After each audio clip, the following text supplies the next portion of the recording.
Hey friends, welcome back to my channel. I'm Saray Bailey, and you can also find me on Instagram at Saray_plans. And I'm so excited that you have joined me today for this video. In this video, I want to spend a little bit of time talking about my experience with combining a planner, or what we call in the community Franken planning our planners so that we can combine them to make our ideal planner. So I wanted to share with you my experience and my thoughts on combining planners in case that's something that you were thinking of doing this time around.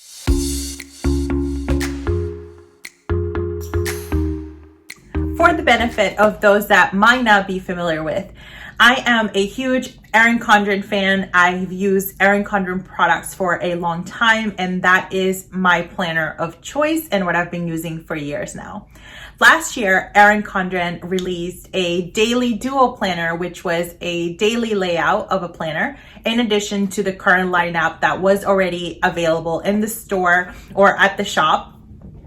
Which was the weekly planners, like the vertical layouts, the hourly layouts, and the horizontal layout, in addition to the monthly view that already comes with every planner. So one of the big things last year that we thought about, right, as a community, a lot of folks were hoping for like that ideal planner. So I decided to combine my planners to have 3-in-1, so that I would have my monthly view, my weekly view, as well as my daily view all in one. And in case you're wondering on how I did that, or if you're interested to find out a little bit more how I combine those planners, I will go ahead and link that video here for you so that you can check it out. Now, when I originally combined the planners, it was using a coiled planner, very much like the one you see behind me here. So it was with the coil, so I had to uncoil it and coil it back up. Since then, I have made the switch to a binder planner, and I am absolutely in love with the binder system. I feel that it gives me so much more flexibility and just so much more room to customize my planner. So that was my planner of choice. So naturally, since I had my ideal planner in the coiled format, I needed to do the same in the binder, right? Because that is what we do. So I decided to combine the same layouts in the binder format, which was the monthly, the weekly, and the daily. And for the weekly, I went with the hourly view. And if you've seen any of my previous Plan With Me videos, you see how that has worked, or you've seen it in action, how I planned in my weekly view and the monthly view, and then also in the daily view. But now that I have experienced my ideal planner for a few months now, actually close to a year, where I thought that that was going to be the way to plan, I have learned a thing or two, and I want to share with you 3 specific challenges that I thought about or that I faced when planning in this type of format. Now, the first challenge that I faced, and it's not as applicable in a binder because I can always remove and add the pages, but when I was using a coiled planner, it caused me to have to flip back and forth quite a bit, which it's fine here and there, but as often as I was flipping back and forth, it was kind of annoying. So I needed to flip back to my monthly view, flip back to my weekly view, especially when I was planning on my daily. And it was just a lot of back and forth. And then I had to add some bookmarks and some dashboards and things to separate the sections. And it was just becoming a lot. The planners, especially if you're using stickers, do end up getting really, really bulky by the time, maybe 3, 4, 6 months in, and it's already hard enough to manage it, never mind adding those additional bulks.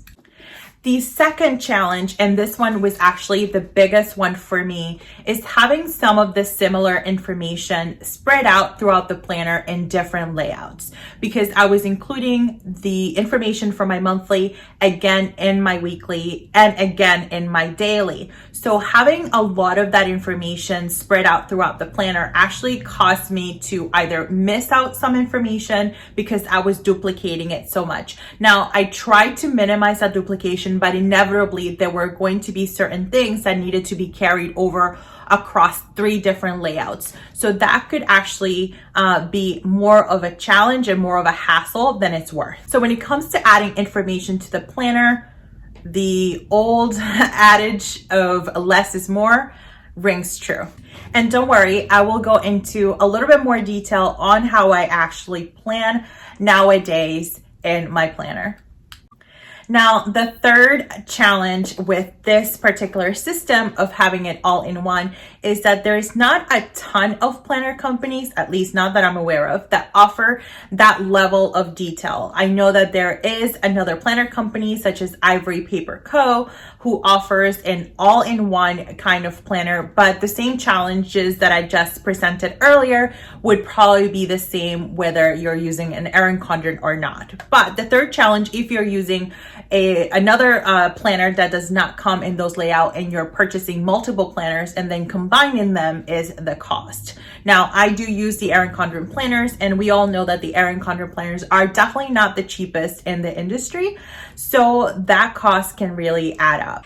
So now, throughout this past year, using this system, I've gotten a lot of questions about my thoughts on combining the planners, so I thought that I would do this video to share my recommendations on this sort of system and what I found that actually works best for me and has kept me more productive than it did before with the previous layout. Now, if this is a system that you currently have and it works for you, by all means, continue to do what actually works for you. I am just sharing my experiences and my reality that it didn't necessarily work for the best. So if you have this sort of setup and you are also struggling with it, I have a few recommendations. The first recommendation is to lose one of the three layouts.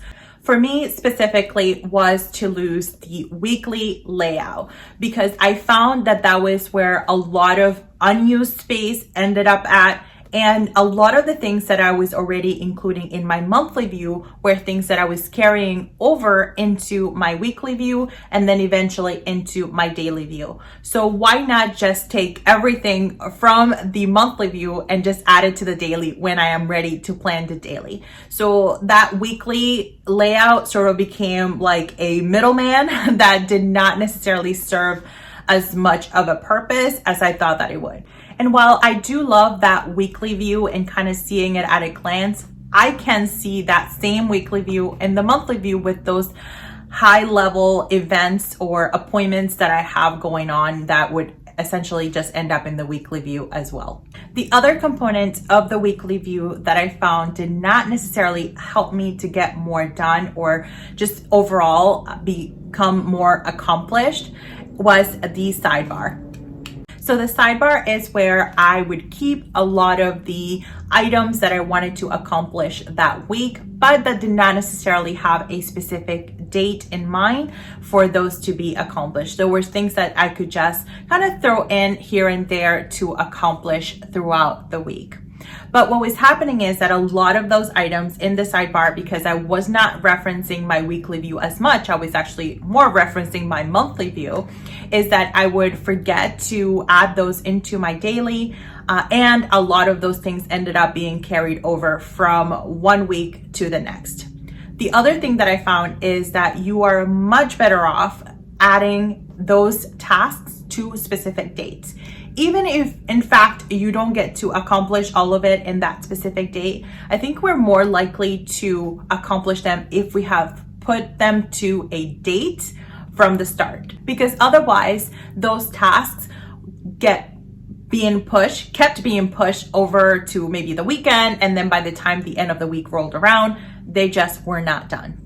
So that brings me to my second recommendation, is that rather than including those specific items on the sidebar to be completed at some point throughout the week, assign them to a specific day. I think we're more likely to get them done if they are assigned to a specific day. There is just more of a commitment. And even though we might assign them to a specific day, inevitably things will come up throughout the week that will prevent us from being able to accomplish that task that we had set out to do for the day. Don't worry, with the daily planner, you can always just flip back, see what is the task that you needed to do from the day before, and then either carry it over to the next day, or sometimes I don't even carry it over. I just find some time during my current day to take care of any unfinished tasks from the previous day or two or maybe three. Overall, I think that improves the accountability because we are less likely to want to carry one item over to another or across multiple future dates than we are if we were on a weekly view, right? Because on the weekly view, if you write down a task and you have to carry it to the next week, no big deal, right? You just carry it one time. It doesn't necessarily register how much we may be putting that thing off. And of course, emergencies aside, right? But we might be procrastinating completing that task. It just brings a lot more awareness to that task that still has not gotten done. So what does my ideal planner look like? It is one that includes the monthly view and then the daily view, where I can spend a little bit more time planning for the nitty-gritty of the day. The monthly view gives me that same high-level overview that a weekly view would give me, because I'm really just prioritizing the main events or appointments that I have scheduled for that particular week. So as I'm planning on my daily, I can just reference that week in my monthly view so that I can copy those items over to the daily view. It is the least amount of duplication and just overall more efficient because, again, less is more. It's just overall more impactful. So let me tell you a little bit more as to how do I plan in this format, in hopes that if this is something that you're looking to do or exploring or you have thought about, perhaps it can help you the same. The first layout and my most prioritized layout, it is my monthly view. I use sticky notes to pre-plan my month, and then once I am ready to sit down to actually plan it and pretty it up and use stickers, I will sit down and put those commitments to the planner, pen to paper at that moment. In my monthly view, I include those must happen events and appointments that I definitely do not want to miss. I also include my work schedule. And if you have seen those previous plan with me for the monthly view, you know that that is what I include. Inevitably, throughout the month, I do have tasks that are not specifically assigned to a specific day. For example, cleaning the kitchen, right? Cleaning the bathroom or taking care of some personal matters do not necessarily have to be assigned or are not assigned to a specific date. So for that, I do use the notes page preceding the dashboard to capture all of those tasks by category that I want to accomplish in that month. Then as I plan out my entire week, day by day using the daily view, I will reference both the monthly view as well as that task page to include and assign those tasks or those events to a specific day. One of the things to consider when you are planning in a daily layout is that you are going to have more pages in your book than perhaps if you were using a weekly view, because now you have about 15 pages for the month rather than maybe 4 pages for all of the weeks if you're using a weekly view. So that is going to add a lot more bulk. In addition, if you're using stickers, we know that 4-6 months into our planning for the year, our book starts to get a little bit chunky. So that's definitely going to be a challenge. One of the things that I do to minimize some of that bulk is to actually remove some of the months. So I do not keep my full year in my planner. So that presents a little bit of a challenge, because what if you do have an appointment for September that you do need to write down so that you don't forget? Well, let me go ahead and share with you what are my recommendations when that happens. If you have a binder or some sort of ring system that you can add or remove pages, this might make it a little bit easier for you. It's not going to be so easy if you have a coiled planner, but what you can do is you can just keep the monthly inserts or the monthly view and not include the daily pages. Only include the daily pages when you are ready to commit to that month or to start planning in that month, or as we get closer to that specific time frame. That way, as soon as you learn of an appointment or a commitment that you have for a future month, you always have your monthly layout there that you can either write it in directly or you can slap a sticky note on it, and it gives you that ability to really plan ahead. If this is not possible because you don't have a ring type of planner or you just don't prefer to do this, the other recommendation would be to keep a notes page in the back where you have a running list of all of your future appointments. So for example, if I know that I have some appointments at the end of the year or at the beginning of next year and I don't have the inserts for those, what I can do is just keep that running list. As soon as I learn of an appointment, I just write it on that notes page, and then once I am ready to sit down and plan, I can just copy those dates over so that I do have a centralized location where I can reference should something come up. Or the third recommendation would be to use your year at a glance page at the beginning of the planner. Typically, the planner will have some sort of year at a glance where you can see all of the months for the current and future year ahead.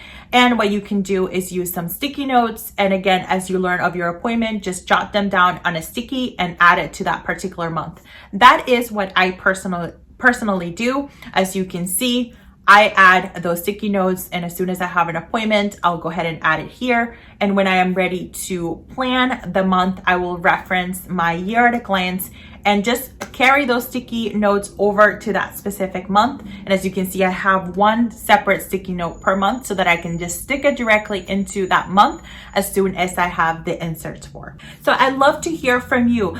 Have you thought about combining planners? Do you currently have a combined planner system? How has it worked for you? I'd love to hear all of these thoughts and your comments down below. So be sure to leave your comments and thoughts there.